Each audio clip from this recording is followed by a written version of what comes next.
Hello dear students, welcome to the channel of doctor Gaurav Verma. Students, आज की इस video lecture में हम पढ़ेंगे concept of groupoids, semi group and मोनाइड्स।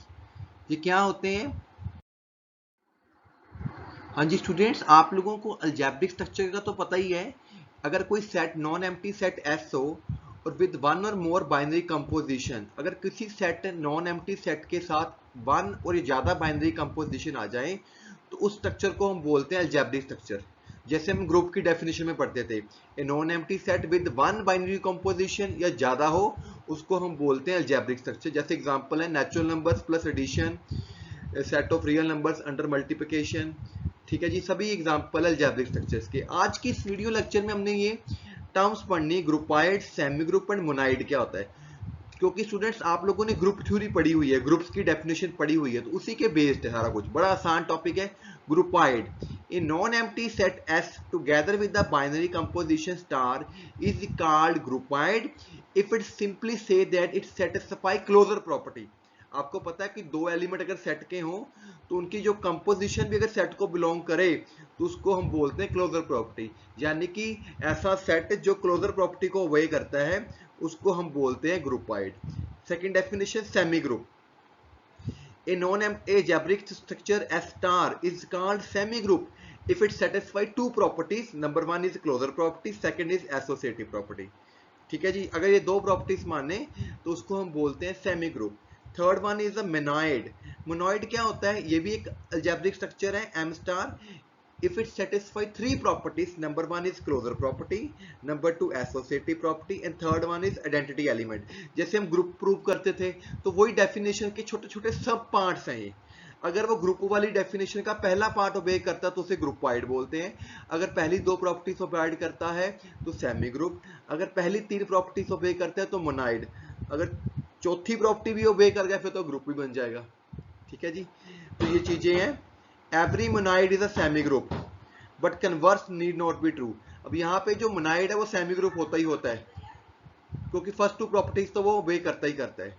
ठीक है, और यहाँ पे ये भी है कि आइडेंटिटी एलिमेंट जो होता है मोनाइड में यूनिक होता है। ठीक है, तो इसको भी प्रूव करने की जरूरत नहीं, सिर्फ आपने याद रखना है। आगे हमारे पास कुछ एग्जांपल्स लेंगे इस लेक्चर में। जैसे एक सेट है नेचुरल नंबर का 1 2 3 4 5। ठीक है, तो इसमें आपको पता है एसोसिएटिव प्रॉपर्टी ओबे होएगी। कोई भी दो नेचुरल नंबर ले लो तो जब उनकी एडिशन करोगे we will get again a natural number. Associative property भी ओबे होएगी पर आइडेंटिटी एलिमेंट नहीं एग्जिस्ट करेगा। कोई जीरो एलिमेंट होता है आइडेंटिटी एडिशन में, तो यहाँ पे जीरो एलिमेंट एग्जिस्ट नहीं करेगा। इसका मतलब ये मोनाइड नहीं होएगा, it is not a monoid. ठीक है, ये सेमी ग्रुप होएगा क्योंकि ये पहली दो बातें मानता है। इसी तरह ये नेक्स्ट एग्जांपल देखिए, एक सेट दिया गया मैट्रिसेस का जिसमें कंडीशंस है x plus y not equal to zero. We have to show it a semi group. Semi group का मतलब दो properties, closure property and second is associative property. तो बड़ा आसान चीजें हैं बेटा। अगर आप लोगों को ग्रुप्स की डेफिनेशन आती है, आपने ग्रुप्स पढ़ा हुआ है बीएससी लेवल में भी, एमएससी लेवल में भी, तो ये सब चीजें आपके लिए आसान है। तो ए सेट है, एक सेट बी ले लिया, तो कंडीशन के according x1 plus y1 not equal to zero, x2 plus y2 not equal to zero होएगा। ठीक है जी, अब हमने क्या किया, इनका प्रोडक्ट कर लिया, a इंटू बी कर लिया। तो मल्टीप्लाई तो आपको करनी आती है, मैट्रिक्स मल्टीप्लाई। मैट्रिक्स मल्टीप्लाई करके ये आ गया। अब आपको कंडीशन क्या कि इन दोनों एलिमेंट्स का जो प्लस है वो नॉन जीरो होना चाहिए। तो this plus this should be non zero. अब देखो ये आपका नॉन जीरो है, ये आपका नॉन जीरो, तो दोनों का जो प्रोडक्ट होएगा वो भी नॉन जीरो होएगा। तो बेसिकली जब इन दोनों को प्लस करेंगे वो ये प्रोडक्ट ही बन जाएगा, ये वाली चीज which is not equal to zero. So g जो सेट है मेरा, ये एस सेट है, ये क्लोज अंडर मल्टीप्लिकेशन हो गया, क्लोजर प्रॉपर्टी ओबे होगी। इसी तरह आपको पता है एसोसिएटिव प्रॉपर्टीज तो ओबे होती ही होती है मैट्रिक्स मल्टीप्लाई में, क्योंकि मैट्रिक्स मल्टीप्लाई में अगर ए बी हो उसको सी से मल्टीप्लाई कर लो, ए इंटू बी इंटू सी कर लो तो बराबर ही आता है। इसमें को आप कोई भी तीन एग्जांपल लेके एबीसी को लेके प्रूव कर सकते हो। अब ये कहता है जो ऊपर वाला हमने ये एग्जांपल लिया है ये मोनाइड नहीं है। ठीक है, इसको भी शो कर देते हैं कि मोनाइड नहीं, देख लेते हैं। तो मोनाइड के लिए आइडेंटिटी एलिमेंट एग्जिस्ट करना चाहिए। ठीक है, let e is an element of S. ठीक है, क्योंकि जो इसमें एलिमेंट्स है इस शेप के हैं तो आइडेंटिटी एलिमेंट भी इसी शेप का होगा। तो ए ई इंटू ए किया, मतलब को ए, मतलब ई हमारा आइडेंटिटी एलिमेंट मानना है हमने, तो अगर ए को ई से मल्टीप्लाई करेंगे तो ए ही आना चाहिए, ठीक है। तो ये ए है, ये ई है, इज इक्वल टू ई आना चाहिए। उल्टा ई इंटू ए भी होएगा, मल्टीप्लाई कर लिया, दोनों तरफ से एंट्रीज कंपेयर कर ली, फर्स्ट एंट्री को फर्स्ट के इक्वल कर लिया, वहां से ये ए की वैल्यू आ गई, इसी तरह ये बी की वैल्यू आ गई। Also taking last two elements, last two elements भी जैसे जैसे ये अब हमारे पास taking two last two elements कैसे लिए, a plus b x is equal to x, ठीक है। तो वहां से सॉल्व करके आपके पास x y not equal to zero, ये चीज जीरो आ गई है, a plus b is equal to 1 आ गया। कोई वो तो कंडीशन हमारे पास है नहीं ना, क्योंकि हमें तो पता है a plus b should be non equal to zero चाहिए। अगर ये ई आइडेंटिटी है तो इस पर ये कंडीशन ये भी लगेगी कि a plus b not equal to zero है। तो जब हमने सारे एलिमेंट्स कंपेयर किए, पहले ए और बी की वैल्यू निकाल ली, ठीक है, फिर उसने क्या किया, ए प्लस बी एक्स, यहां से a plus b x is equal to x कर लिया, ठीक है। तो वहां से सॉल्व करके आपके पास दो क्वेश्चन आ गई हैं, इनको ऐड कर लो, वहां से a plus b equal to 1 आ गया, विच इज नॉट ट्रू, क्योंकि ये कंडीशन होनी चाहिए अगर वो आइडेंटिटी एलिमेंट है। तो not okay, identity is not existing here. अब यहाँ पे एक एग्जांपल है, x नॉन एम्प्टी सेट है, p मेरा पावर सेट है, तो जो px है मोनाइड होएगा अंडर ऑपरेशन इंटरसेक्शन। तो मोनाइड का मतलब तीन प्रॉपर्टीज, क्लोजर, एसोसिएटिविटी, एग्जिस्टेंस। तो क्योंकि ये सेट पावर सेट है तो इसमें आपको सेट्स लेने पड़ेंगे। लेट अस सपोज दिए टू सेट्स ए और B belonging to power set, ठीक है। अगर ए और बी तो इसका मतलब ए और बी सबसेट हो गया एक्स के, ठीक है। तो अगर ए और बी सबसेट एक्स के हैं तो ए इंटरसेक्शन बी भी सबसेट ऑफ एक्स होएगा। तो इसका मतलब जो ए इंटरसेक्शन बी है पावर सेट को तो बिलोंग करेगा ही करेगा, क्योंकि जो पी एक्स का मतलब क्या है, सेट ऑफ ऑल सबसेट्स, ठीक है। तो सबसेट px में क्या एलिमेंट्स होते हैं, सारे सबसेट्स ही होते हैं x सेट के। तो a भी सबसेट्स है x का, तो इसका इंटरसेक्शन भी सबसेट होगा x का, इसका मतलब पावर सेट को बिलोंग कर गया। तो एसोसिएटिव प्रॉपर्टी तो सिंपल ओबे होएगी, ठीक है। अब आइडेंटिटी एलिमेंट क्या होता है, there exist an element x in px so that a intersection x is equal to a, यानी कि एक ऐसा एलिमेंट एग्जिस्ट करेगा जब a की इंटरसेक्शन x के साथ करेंगे वो a ही आ जाएगा, दैट इज आइडेंटिटी एलिमेंट। वैसे तो आप यहाँ पे सिंपल लिख सकते हो, आइडेंटिटी एलिमेंट इज फाई, क्योंकि पावर सेट में फाई एलिमेंट भी होता है। तो हेयर x आपका जो है फाई है। इसी तरह आप यूनियन के लिए कर सकते हो, नहीं यहाँ पे आइडेंटिटी एलिमेंट आपको x ही रखना स्टूडेंट्स, फाई नहीं ले सकते, वो यूनियन वाले केस में बनेगा फाई, ठीक है। यूनियन वाले केस में फाई होगा आइडेंटिटी एलिमेंट, अदरवाइज जो आपका है क्या कहते हैं आइडेंटिटी एलिमेंट, वो इंटरसेक्शन में जो छोटा है सेट होगा वो आइडेंटिटी एलिमेंट बन जाएगा। मतलब एक ही किसके साथ इंटरसेक्शन करें एक्स आ जाए वो स्मॉलेस्ट एलिमेंट होएगा। अब यहाँ पे सेट दिया गया all mappings from x into x, यानी कि mx एक सेट है मैपिंग्स का x टू x, ठीक है। हमें शो करना है mx from a monoid under the operation of composition mappings, ठीक है। तो जो हमारी मैपिंग है वो कंपोजिशंस की है। मोनाइड में तीन प्रॉपर्टीज प्रूव करनी, क्लोजर प्रॉपर्टी। मान लीजिए एफ और जी दो एलिमेंट्स है मैपिंग्स के, तो मुझे शो करना है इनकी जो कंपोजिशन है वो भी मैपिंग होगी। तो क्योंकि जो एफ मैप है वो एक्स से एक्स जा रहा है, जी मैप वो भी एक्स से एक्स जा रहा है, so there exist a map f of g, वो भी एक्स से एक्स ही जाएगा। इसका मतलब f of g m x को बिलोंग करने लग गया, तो क्लोज्ड अंडर प्रॉपर्टी होगी, क्लोजर प्रॉपर्टी भी होगी। Second property associative law, let us suppose दिए three maps f g h, तो आपको उनकी इस तरह शो करके दिखाना है f of g of h x, ठीक है। पहले इसको ऑपरेट करेंगे तो f o g h x बन जाएगा, फिर जी इस पे ऑपरेट करके जी एच एक्स बन जाएगा। इसी तरह उल्टा कर लो, दोनों साइडें बराबर आ गई। एग्जिस्टेंस ऑफ आइडेंटिटी, तो यहाँ पे जो आइडेंटिटी मैप है x to x that will work, जैसे एफ को आई पे लगाओगे तो दोबारा एफ आ जाएगा, या आई को एफ पे लगाओगे तो भी एफ ही बन जाएगा। So I is called identity map, तो M x is called here monoid,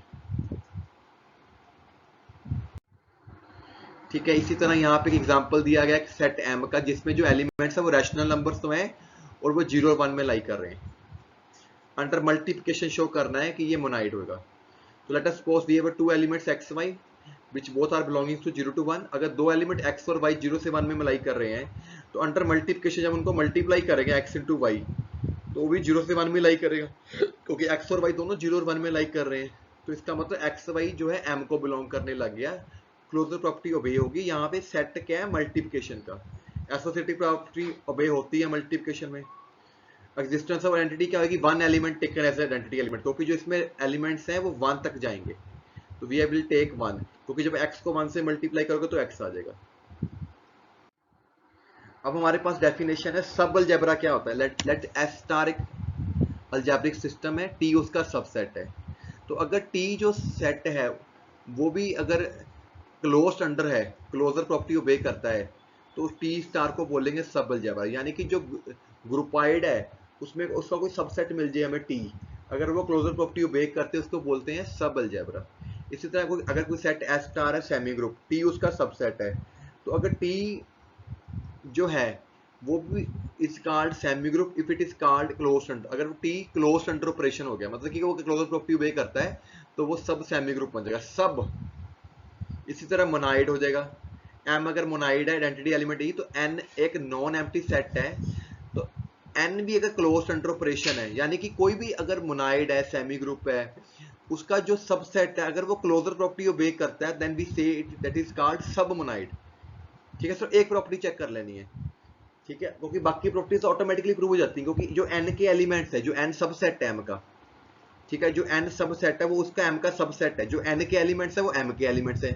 तो क्योंकि जो एन के अगर एम के क्योंकि एन के एलिमेंट्स एम के एलिमेंट्स और एम के एलिमेंट में एसोसिएटिव प्रॉपर्टी और दूसरी आइडेंटिटी तो एग्जिस्ट करती होगी, तो वो बातें तो प्रूव हो ही जाएंगी, सिर्फ आपने क्लोजर प्रॉपर्टी चेक करनी है। ठीक है जी, तो यहाँ पे कुछ एग्जांपल्स दिए गए हैं, जैसे एन क्रॉस है, ये सेमी ग्रुप है, तो टी एक set of all multiples of positive integers, तो अगर सिर्फ पॉजिटिव इंटीजर्स लें तो वो जो सेट है इसका सब सेमी ग्रुप बन जाएगा। ठीक है, सेट ऑफ नेचुरल नंबर लिया, ई पॉजिटिव इवन नंबर ले लिए तो वो भी इसका सेमी ग्रुप बन जाएगा। ठीक है, कुछ सेमी ग्रुप में दो ही बातें होती हैं, closure property and additive identity. अगर ई स्टार को हम सब सेमी ग्रुप तो मान लेते हैं जेड स्टार का, इस अब जेड स्टार ले लिया, पर ये सब मोनाइड नहीं होगा, क्योंकि इसमें आइडेंटिटी एलिमेंट एग्जिस्ट नहीं करके, जीरो नहीं होगा ना, ई का मतलब सेट ऑफ इवन नंबर्स है। ठीक है जी, नेक्स्ट हमारे पास क्वेश्चन है S star S dash star dash, दो सेमी ग्रुप है, हमने इनका ऑपरेशन बनाया एस क्रॉस एस डैश। ठीक है, उन दोनों को डिफाइन कैसे करना है, दोनों के बीच में बाइनरी ऑपरेशन है ये। ठीक है, इसका मतलब है कि पहले को पहले के साथ कर लेना डॉट, दूसरे को दूसरे के साथ डॉट कर लेना है। ठीक है, क्योंकि जो पहले एलिमेंट है वो एस के एलिमेंट है, दूसरे एलिमेंट एस डैश के, जो एस के एलिमेंट उनमें ऑपरेशन स्टार लगेगा और जो एस डैश के एलिमेंट उनमें स्टार डैश लगेगा। ठीक है जी, मुझे शो करना है कि ये एक सेमी ग्रुप होएगा, तो सेमी ग्रुप में क्लोजर प्रॉपर्टी तो उसने में डिफाइन कर दी है, हमें सिर्फ एसोसिएटिव लॉ चेक करके दिखाना है। हमने तीन एलिमेंट्स ले लिए इसको बिलोंग करते हुए। ठीक है, क्योंकि ये एस क्रॉस ऐसा है, ये कार्टेशियन प्रोडक्ट है, इसके एलिमेंट्स पेयर में हो गए। कैसे करते हैं एसोसिएटिव प्रॉपर्टी, ए क्रॉस बी क्रॉस सी, तो पहले ए और बी को करो, इसका इसके साथ लग गया, इसका इसके साथ, इसमें स्टार लग गया, इसमें डैश हो गया, फिर इसको इसके साथ कंबाइन कर लो, इसको इसके साथ कंबाइन कर लो, यहाँ पे स्टार यहाँ पे डैशेस। अब आप इसको आगे पीछे शिफ्टिंग कर लो, ये ब्रैकेट यहाँ पे सेट कर लो। ठीक है, ऐसे सेटिंग कर लेगी, फिर इसको दोबारा ब्रेक कर लो, S1 का S1 डैश के साथ स्टार, इसका दोनों का अपना हो गया, तो इस तरह ब्रेक करते करते वो एसोसिएटिव लॉ प्रूव हो जाएगा, तो ये सेमी ग्रुप प्रूव हो गया। अगला क्वेश्चन है, अगर हमारे पास दो मोनाइड है तो M क्रॉस M भी मोनाइड होएगा, तो क्लोजर प्रॉपर्टी और एसोसिएटिव प्रॉपर्टी तो आप जैसे ऊपर डिफाइन किया वैसे ही डिफाइन करना पड़ेगा आपको, पहले जैसे ऊपर वाला क्वेश्चन में किया डिफाइन कर लो। In the view of previous theorem, we only show existence of identity element. Let E और E डैश के आइडेंटिटीज है M और M डैश की, तो E कोमा E डैश क्या होगी, इसकी आइडेंटिटी होगी, ये मुझे शो करना है। तो आपको पता है ये जो सेट है इसके एलिमेंट्स इस तरह के होंगे, M कोमा M डैश, जैसे अभी ऊपर डिस्कस किया है। ठीक है, तो एक एलिमेंट इसका लिया, एक आइडेंटिटी एलिमेंट कर लिया, दोनों को आपस में ऑपरेट किया, कैसे ऑपरेट होंगे, ये इसके साथ करेगा, ये इसके साथ कर लेगा, वही डेफिनेशन है सेम। ठीक है, अब क्योंकि E आइडेंटिटी है, E इंटू एम करेंगे तो M आ जाएगा, E डैश आइडेंटिटी है दूसरे की तो M डैश आ जाएगा। ठीक है, अब उल्टा करके देख लो ऐसे, तो अभी ये आ जाएगा, दोनों चीजें बराबर हो गई हैं, तो इट इज प्रूव होगा कि ये आइडेंटिटी एलिमेंट है। Thank you very much students for watching my lecture.